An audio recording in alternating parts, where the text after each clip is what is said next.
El tema que nos ocupa ahora es la agresividad en las relaciones amorosas y visiones sobre la sexualidad. Hay dos lecturas. La primera comienza con la agresividad en las relaciones sexuales y amorosas. Se afirma que vivimos en un clima social donde la violencia se ha cotidianizado, es decir, se ha normalizado. Conductas que resultan lastimosas y que en ocasiones pueden ser mortales para quienes las sufren. Basta revisar las noticias nacionales, estatales e incluso locales para darnos cuenta que esto es algo muy común y que todos conocemos o hemos escuchado historias o situaciones de familia, amigos, vecinos, personas que conocemos que han estado pasando o vivenciado ambientes de violencia. En los Mochis se ha normalizado, así como en el resto del país, y entonces nos damos cuenta que hace falta encararlo con una mejor solución de problemas y conflictos, donde haya un mejor manejo de la ira y la frustración. Otro tema que es parte de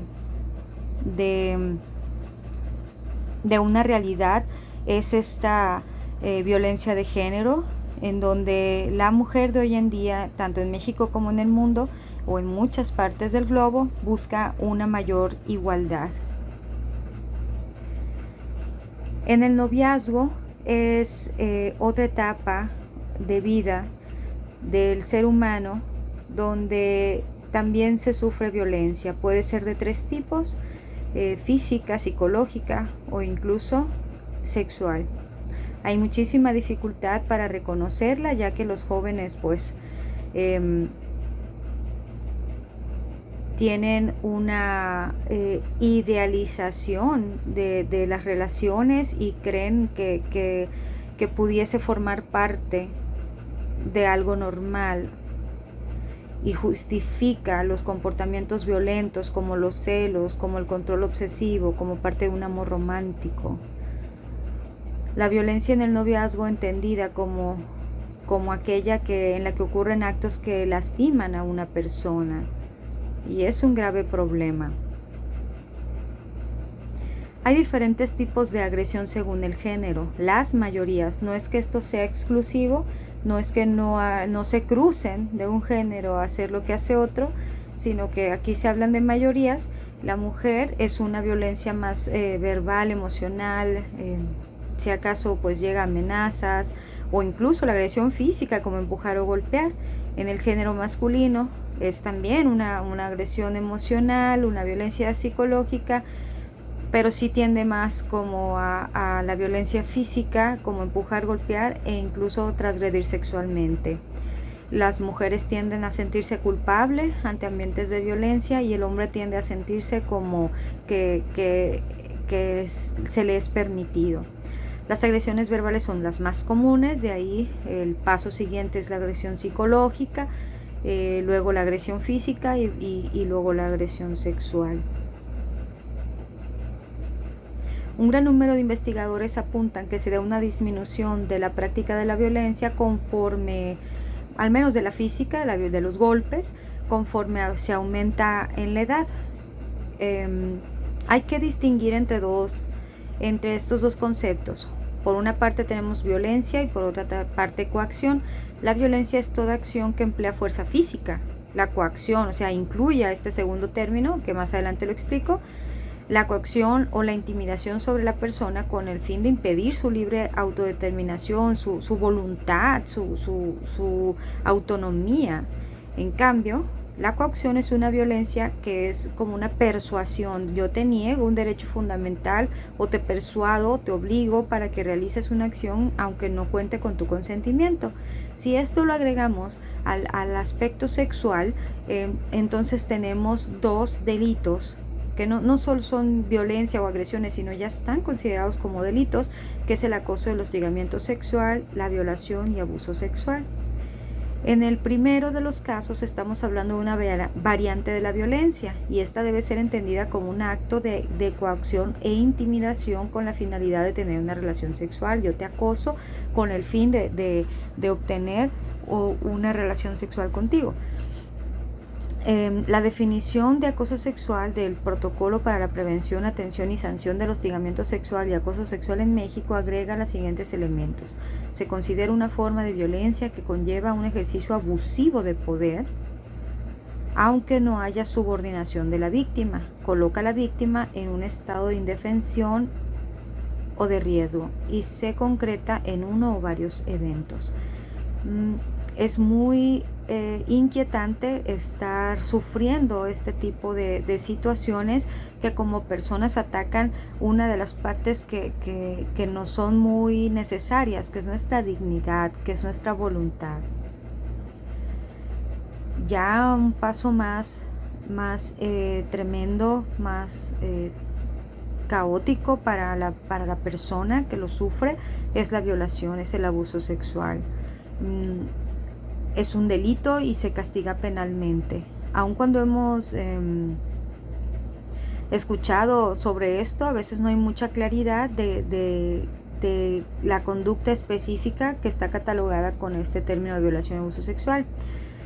Pero se tiene que dejar claro que es en contra, es el mayor agravio en contra de la dignidad de la persona y su autonomía sexual. Generalmente en estos casos el abusador resulta ser un familiar o una persona de muchísima confianza, una persona muy cercana a esa familia, respetada y querida por la familia. Por eso siempre hay que tener ojos bien abiertos y cuidar sobre todo a la infancia y a las personas, a los niños, a las niñas e incluso pubertas, y siempre confiar en esta parte del instinto. Muchas veces uno percibe un tipo de mirada que tiene impregnada cierta malicia en términos sexuales. Es bien importante que cuando la persona perciba algo de este tipo, actúe, se aleje de esa persona o aleje a los infantes alrededor de la misma. Ahora pasamos a los modos de la sexualidad. Durante el desarrollo de este trabajo hemos sostenido que la sexualidad es una práctica humana muy compleja porque la integran diversas dimensiones. Acuérdate que veíamos elementos de erotismo, de reproducción, de género, pero también eran 4: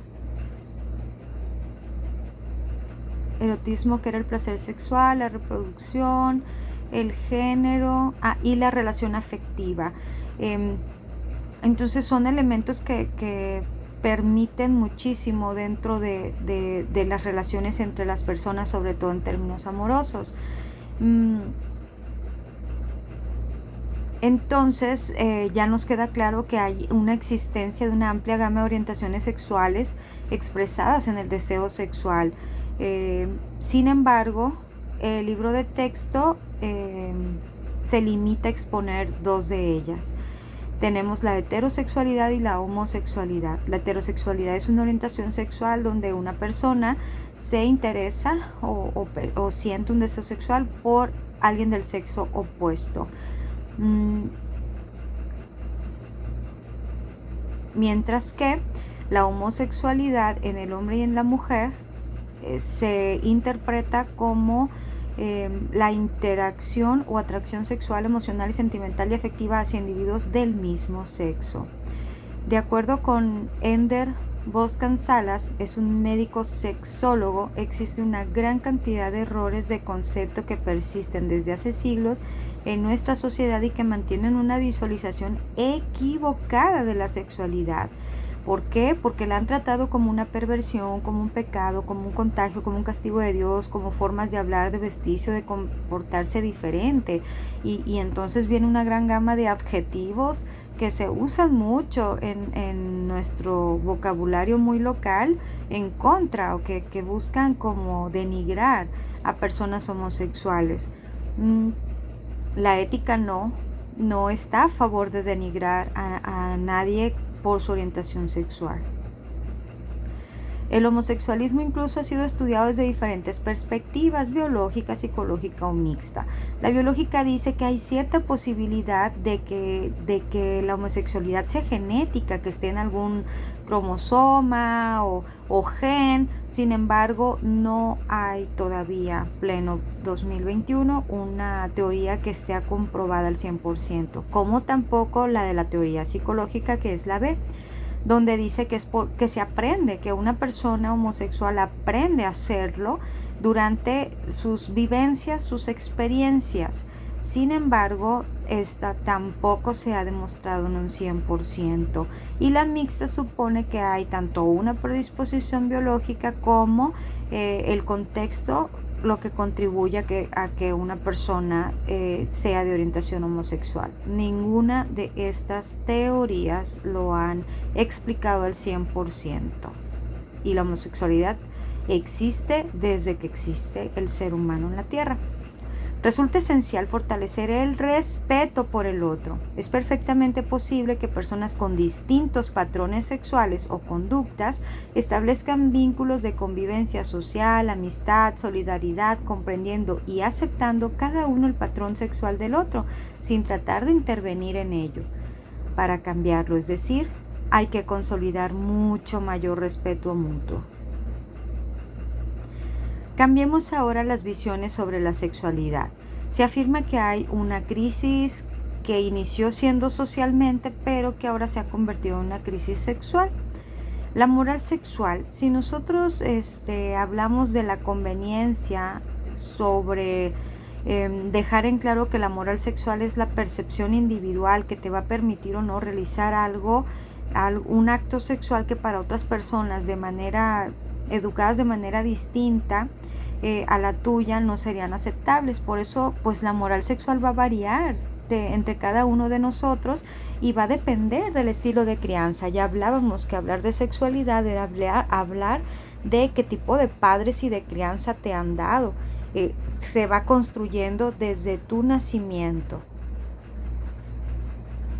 Hay presupuestos básicos. Las conductas tienen consecuencias. Por ello, en nuestro comportamiento sexual no debemos perder de vista que debemos comportarnos de tal manera que el respeto sea el principio rector de nuestros actos y no la mera apetencia, o sea, que te apetezca, que te agrade, que te guste. Igualmente, nuestra conducta moral debe ir orientada al desarrollo de nuestra persona y evitar lo que puede impedirlo. Una de las funciones básicas de la sexualidad es la reproducción, pero no es la única. También está el aspecto del deseo sexual. Como personas libres que somos, podemos decidir cómo vivir nuestra dimensión sexual y cómo relacionarnos sexualmente, siempre y cuando no perjudiquemos ni faltemos el respeto a los demás. Recuerden, debe de haber un consentimiento. ¿Cómo se convierte entonces una crisis social en una crisis sexual? ¿El acto sexual es pecado, conquista o alienación a nuestra singularidad? Antes de responder estas preguntas, dice el libro que consideremos estos tres datos. Primero, la RAE dice una visión, es el punto de vista particular sobre un tema, un asunto. Además, apunta que es una creación de la fantasía o imaginación que no tiene realidad y se toma como verdadera. Esta definición, si la relacionamos con la proporcionada sobre qué es la moral sexual, podemos inferir la relación existente, dado que en ambas resalta el hecho de que son percepciones individuales. Cada quien tiene su percepción sobre cómo debe dirigirse cada persona sexualmente hablando. Segunda, recordemos que la sociedad occidental impuso su visión del mundo sobre el ser humano y la sociedad. De igual manera, tengamos presente que por conducto de la Iglesia determinó para las percepciones del hombre qué era bueno, qué era malo. Es decir, en todas las culturas la parte religiosa siempre tiene una opinión o una postura al respecto de cómo vivir la sexualidad. Tercera, la moral es el conjunto de reglas que la sociedad exige que cada miembro observe dentro de ella. Un miembro es aquel que vive en concordancia con las costumbres de su sociedad. Acuérdate que no queremos vivir aislados ni que nos rechace la sociedad. Entonces, estas tres estas tres ideas, ¿cómo pueden ayudarnos a dar luz o respuesta a que si tener sexo es bueno o es malo? Bueno, desde este enfoque, el acto sexual, en tanto que es realizado por un individuo en sí, es un acto moral y como tal debe entenderse. Por otra parte, para que una sociedad esté en crisis es porque en este existe un desfase o contradicciones entre lo que exige socialmente y lo particular de cada individuo que integre esa sociedad. Una cosa trae consigo la otra. Una vez en crisis la sociedad es cuando aparece también una crisis en la sexualidad. ¿El acto sexual es un pecado? Tú tienes que decidirlo, ¿sí? Hay diferentes argumentos.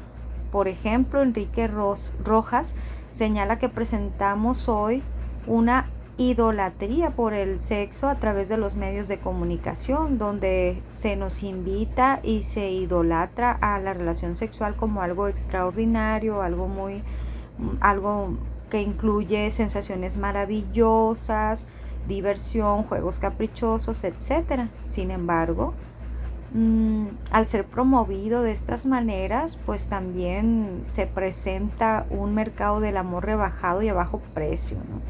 ¿Por qué? Porque se promueve más lo light, el tener relaciones sexuales y no pienses en las consecuencias, que sea algo casual, es decir, que si quieres estar con una persona y luego con otra y luego con otra. Entonces, ese es el contexto en el que uno puede entender muchos de los comerciales o de lo que mueven los medios de comunicación y redes sociales con respecto al sexo, ¿no? Entonces, ¿cuáles son según la teoría de la moral, cuáles son los requerimientos que debe poseer un individuo para realizar un acto moral? Uno, debe saber lo que está haciendo, y esto lo tienes que aplicar en el terreno sexual. Debes de saber lo que estás haciendo, debes escoger el acto por ti mismo, debes ser una expresión con un carácter formado y estable, no debes estar en crisis, ni dudando, ni nada de eso. Debe ser voluntario. Entonces el acto sexual resulta moralmente justificado si tú eres consciente de lo que estás realizando y si expresas pues tu voluntad y la de la otra persona.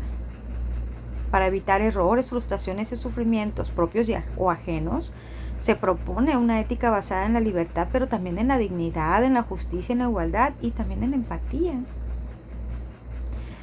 Continuamos en la videoconferencia.